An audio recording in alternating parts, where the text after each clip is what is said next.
I set up 2 of my friends, but now he's been catfishing me by pretending to be her on her phone to check up on our friendship, and after getting caught, he's convinced her that I'm the problem. So Emily, 36 female, and I, 36 male, had stopped being friends for a little while when she got married way too young to her boss. He ended up being incredibly abusive, controlling her life at every level, and over the 3 years they were together, he basically isolated her from all friends and family. We reconciled when she divorced him. Around this same time, I attended university and met my now wife early on. We were assigned to the same floor in halls, and we've been together for 17 years now, and she's become really close to Emily over the years. Also at university I met a guy named George, 36 male, in my course. We were part of the same friend group but didn't stay in touch until we coincidentally ended up working together a good 10 years after graduation. I ended up introducing George to Emily and they started a relationship. A year or so later they moved in together. Emily was happy, and he was happy. On the face of things, he's seemingly been fine with me and Emily's friendship and never said anything. But over the past few weeks I started getting texts from her, sometimes late at night, that were just off. I was suspicious when she used a common British shortening of my full name rather than the traditional German version that she would always use, and when some overtly flirty, almost outright saying, occurred I immediately shut it down. I was 100% sure it wasn't Emily at this point. I basically called him out and asked if this was in fact George using her phone and bluntly asked why he was trying to sex with me posing as his girlfriend. He never responded, but after explaining the situation to my wife, she went over to Emily's with my phone to see what was going on. I wasn't there for this, but she showed Emily our entire text history and what he had done. George came home and they confronted him together. He first outright denied it and had the balls to accuse Emily of sexting me and trying to hide the cheating from my wife by saying he did it. Emily just left with my wife to come stay with us after this because there wasn't any reasoning with him. The morning after, he called and begged her to come home. He was crying and threw himself at her feet claiming he did it out of jealousy. He highlighted that she was in the habit of deleting our conversations, which drove him crazy. She does this with everyone, I guess, and he was always jealous of our relationship. He found it hard to see me with her, and after he saw her saying stuff like how she loved me, again, siblings. Well, not being able to read our texts drove him to basically go fishing to establish what exactly our relationship was. The sexting was an attempt to bluntly see if it was something I would engage in. At this point Emily asked for mine and my wife's opinion on this whole matter. I called bull crap on this being a mistake. Something he was driven to by jealousy. He violated her privacy by going through her phone, risked our friendship by masquerading as her, risked my marriage by trying to bait me into sexting a friend, and he risked Emily and my wife's friendship by making it look like Emily was sexting me. The entire thing was a clusterfuck. I didn't outright say she should leave him, but I highlighted how dishonest this whole thing was. She eventually went back home and I didn't hear anything for a few days, but Emily eventually revealed to my wife that she had functionally forgiven him. My wife worked out from the conversation what had happened. He had basically flipped the script on me by playing into fears from her marriage. He described me as another controlling male trying to dictate who she had a relationship with. He encouraged her to make her own decision. Not bad advice in theory, but she had to ignore me because I didn't have her best interest at heart. I was controlling her like her ex.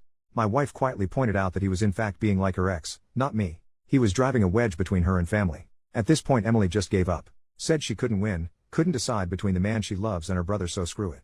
Let's pretend it never happened. We haven't really spoken since. Apparently part of forgetting this ever happened is also giving into his worries about our friendship. Every time I try and bring up what he did, I've either been ignored or told to stay out of it.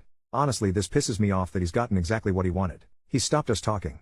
I know I can't force her to break up with him, but it's seemingly a catch-22. I can't push her to make a decision about what he did whilst he's got her convinced I'm controlling her. I rarely see George at work and he's rightly kept the heck away from me. I was tempted to bring my sisters into this clusterfuck, tell them what happened, they love her like a sister too, and see if they can talk some sense into Emily, but that's somewhat manipulative too. So any advice here? Let shitty sleeping dogs lie? Try and get her to deal with what he did rather than sweeping it under the rug? First update. So, I followed the general advice of just leaving the entire situation alone. I agree any interference from me or my family would be manipulative and controlling, even if we mean well. So, I haven't really spoken to Emily since slightly before Christmas, but her mother contacted me a little after New Year's to ask if I knew what was going on with her.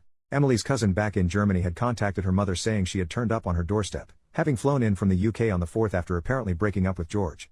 According to her mother, Emily had come back to our hometown for the holidays. She brought George and at some point they ran into her ex-husband at the pub. For context, we grew up in a tiny village in the ass end of nowhere. There's literally nothing to our village but a pub, a post office and small supermarket. Her ex still lives where we grew up. So this is all information relayed to me by Emily's mother, but apparently at some point George approached Emily's ex-husband and asked for some advice. George is familiar with the story of their relationship and know how controlling he was, and why they divorced.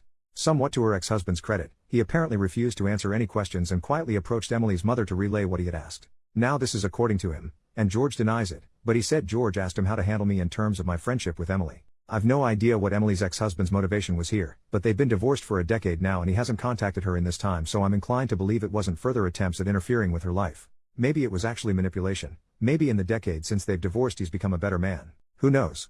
We're all inclined to believe that is what was asked, despite George denying it, because how else would her ex-husband know he had an issue with me recently? He isn't in contact with anyone who would know about the recent issues. Also, to be honest, the ex never had an issue with me. He saw me as a child, despite being the same age as his then wife, and constantly called me kiddo and asked how school was.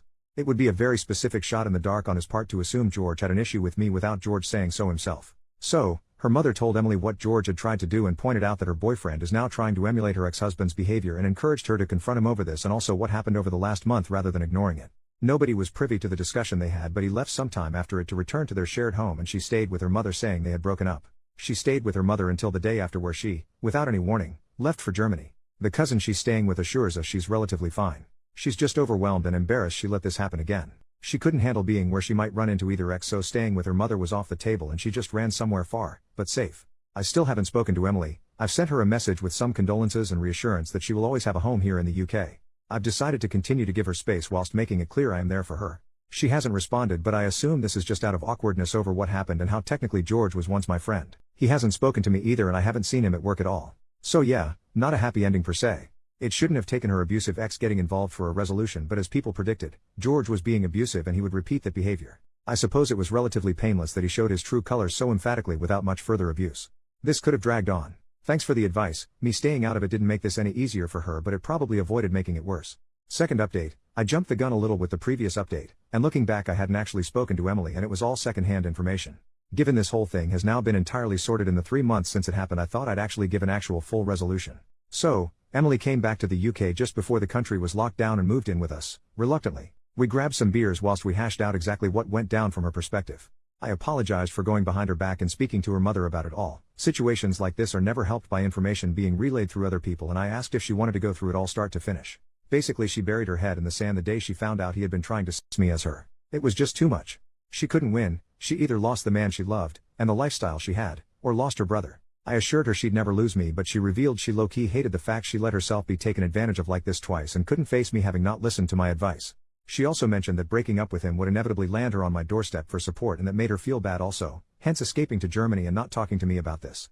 This went deeper and she opened up about her insecurities, how she regretted never going to university, instead marrying her abusive ex-husband, and how she feels like an accessory to other people's happiness. She saw me and my wife, a power couple, as she put it, and just felt so small by comparison. She did love George, but leaving him would leave her with functionally nothing again, and she couldn't handle that. We talked about this a lot. I revealed I was aware my support of her could be a problem. I was feeling like I had made their relationship awkward by being so involved in her life. It might have been hard for George feeling like her boyfriend whilst I was there picking up her tabs, doing the DIY and basically acting like a father coddling his child. I asked if my, with retrospection, financial support of her tied into this feeling of inadequacy, like I was dragging her along for my ride, and she said it was a problem. She felt trapped when the relationship ended because she had no independence or true control. Whilst I would never use my position to control her, she would still be living by someone else's good graces. She felt she needed to stand on her own 2 feet, be her own woman rather than relying on a man, no matter how much she loved and trusted him. That way her decisions would be her own, rather than under some level of duress.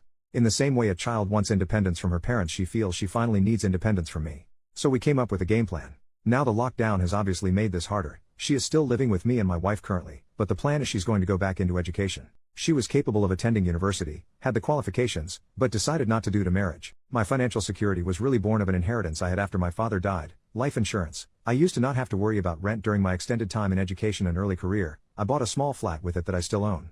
I've decided to pay it forward and put her in a similar situation by letting her use my flat, which is currently unoccupied because it's only been rented to students due to its proximity to 2 universities.